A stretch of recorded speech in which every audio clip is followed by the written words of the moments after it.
मित्रांनो आपल्या दाजी ना दीक्षा ताईला रात्री म्हणले की दीक्षा तुझ्या हातची चांगली मटणाची भाजी कर, चिकनची. हा, माझ्या बहिणीनं केली चिकनची भाजी. त्यात काय गुन्हा झालाय का सांगा तुम्ही? एवढी झणझण चमचम छमछम भाजी केली. हा, आणि दाजी बघा आता. हा,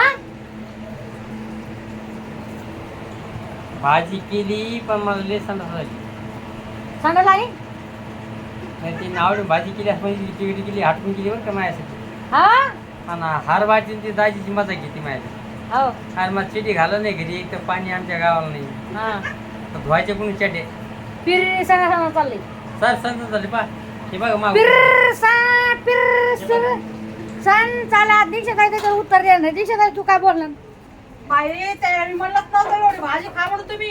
हा. नाही, चांगली झाली म्हणून म्हणून म्हणून म्हणून एवढी खाल्ली हा, जीवाच्या वर. हा. मग आता त्याला लागली जुलाब. मग असं आता असतंय मी का? काय करू? मग असं असतंय का कुठं? होय हा, मग होय हा. माझ्या बहिणीला फुकट बदनाम करायचं नाही दाजी. तुम्ही तुम्हाला सांगून ढाले आधीच माझ्या बहिणीला फुकट बदनाम करू नका. तुम्ही खाता नाही दुसरं नाव घेता.